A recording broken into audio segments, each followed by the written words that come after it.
जय भोलेनाथ।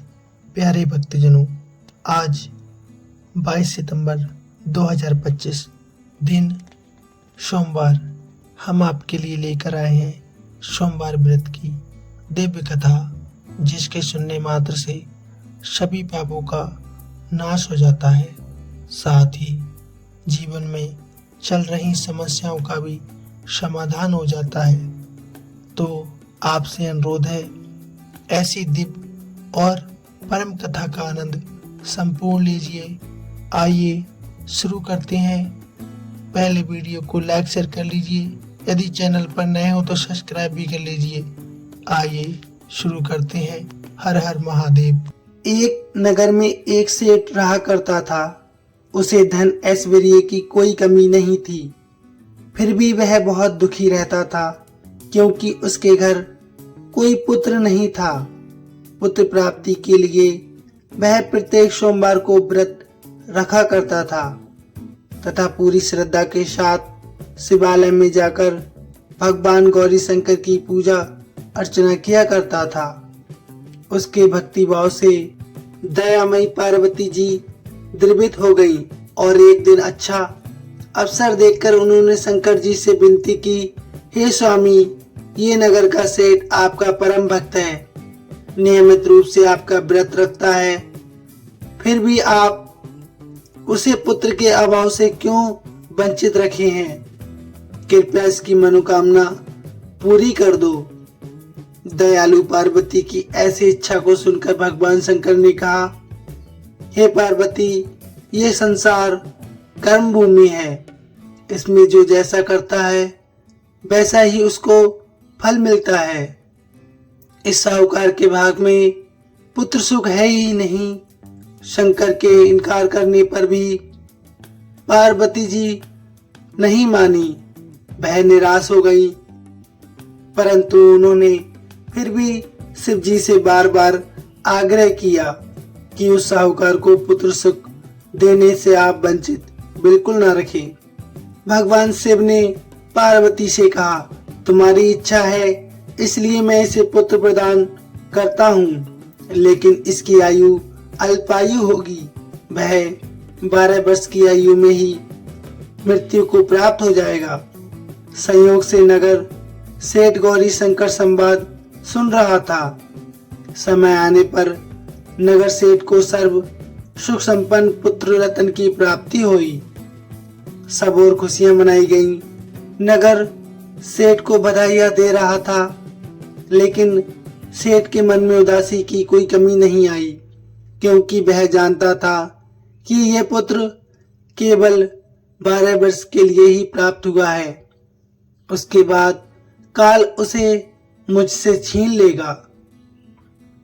इतने पर भी सेठ ने सोमवार का व्रत और गौरी शंकर का पूजन हवन यथाविधि पहले की तरह ही जारी रखा।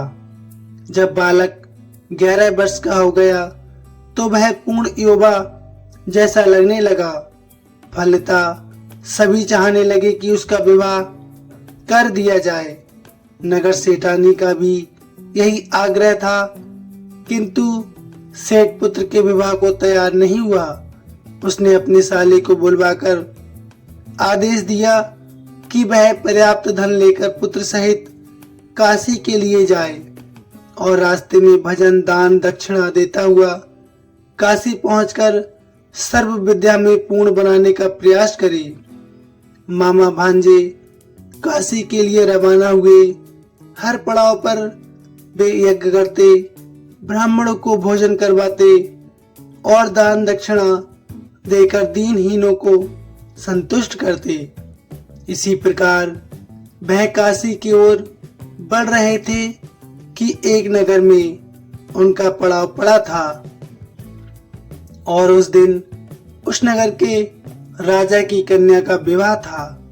बारात आ चुकी थी, किंतु वर पक्ष वाले बहुत भयभीत थे, क्योंकि उनका वर एक आंख से काना था। उन्हें एक सुंदर युवक की आवश्यकता थी। गुप्तचरों से राजा को जब सेठ के पुत्र के रूप की गुण की चर्चा का पता लगा तो उन्होंने विवाह के पूरा होने तक लड़का यदि दूल्हा बना रहेगा तो वह उन दोनों को बहुत सारा धन देंगे, उनका एहसान भी मानेंगे। नगर सेठ का लड़का इस बात के लिए राजी हो गया।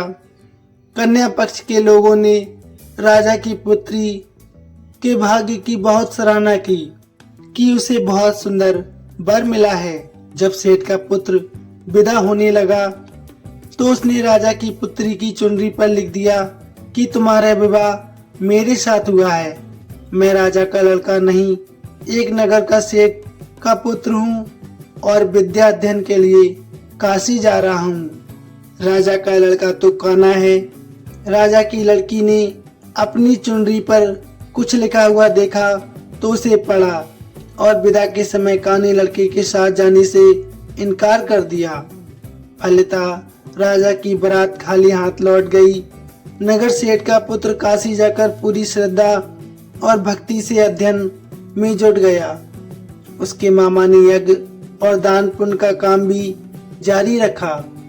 जिस दिन लड़का पूरे 12 वर्ष का हो गया, उस दिन भी और दिनों की तरह उन्होंने यज्ञ आदि करते रहे। तभी उसकी तबीयत खराब हुई।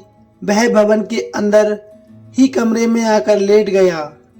थोड़ी देर में मामा पूजन करने को उसे लेने आया तो उसे मरा देखा। उसे अत्यंत दुख हुआ और वह बेहोश हो गया। जब उसे होश आया तो उसने सोचा कि यदि मैं रोया चिल्लाया तो पूजन में विघ्न पड़ेगा, ब्राह्मण लोग भोजन त्याग कर चले जाएंगे। अतः उसने धैर्य धारण कर समस्त कार्य निपटाया और उसके बाद जो उसने रोना शुरू किया तो उसे सुनकर सभी के हृदय विदीर्ण हो गए। सौभाग्य से उसी समय उसी रास्ते से गौरी शंकर जा रहे थे। गौरी के कानों में भय करुण पुकार जब पड़ी तो उनका हृदय करुणा से भर गया। सही स्थिति का ज्ञान होने पर उन्होंने शंकर भगवान से आग्रह किया कि बालक को पुनः जीवन प्रदान कर दें। शंकर भगवान को पार्वती जी की प्रार्थना स्वीकार करनी पड़ी। नगर सेठ का इकलौता लाल पुनः जीवित हो गया। शिक्षा समाप्त हो चुकी थी। मामा भांजे दोनों अपने नगर के लिए वापस हो गए। रास्ते में पहले की तरह दान दक्षिणा देते हुए उसी नगर में पहुंचे जहां राजा की कन्या के साथ लड़के का विवाह हुआ था। तो ससुर ने लड़के को पहचान लिया। अत्यंत आदर सत्कार के साथ उसे महल में ले गया। शुभ मुहूर्त निकालकर कन्या और जमाता को पूर्ण दहेज के साथ विदा कर दिया। नगर के सेठ का लड़का पत्नी के साथ जब अपने घर पहुंचा तो पिता को यकीन ही नहीं हुआ। लड़के के माता पिता अपनी हवेली की छत पर चढ़े बैठे थे। उनकी प्रतिज्ञा थी कि वहां से तभी उतरेंगे जब उनका लड़का स्वयं अपने हाथों से उन्हें नीचे उतारेगा, वरना ऊपर से ही छलांग लगाकर आत्महत्या कर लेंगे। पुत्र अपनी पत्नी के साथ हवेली की छत पर गया। जाकर माँ बाप के चरण स्पर्श किए। पुत्र और पुत्र वधू को देखकर नगर सेठ और सेठानी को अत्यंत हर्ष हुआ। सबने मिलकर उत्सव मनाया और शिव जी की जय जयकार की। इसी प्रकार उस सेठ ने शिव जी का व्रत आगे भी जारी रखा, जिसके कारण उसका अनंत जीवन सुख में व्यतीत हुआ और अंतकाल में शिवदूत उसे शिव नगरी ले गए। तो प्रेम से बोलिए हर हर महादेव। वीडियो कैसी लगी प्लीज कमेंट में अवश्य बताइए।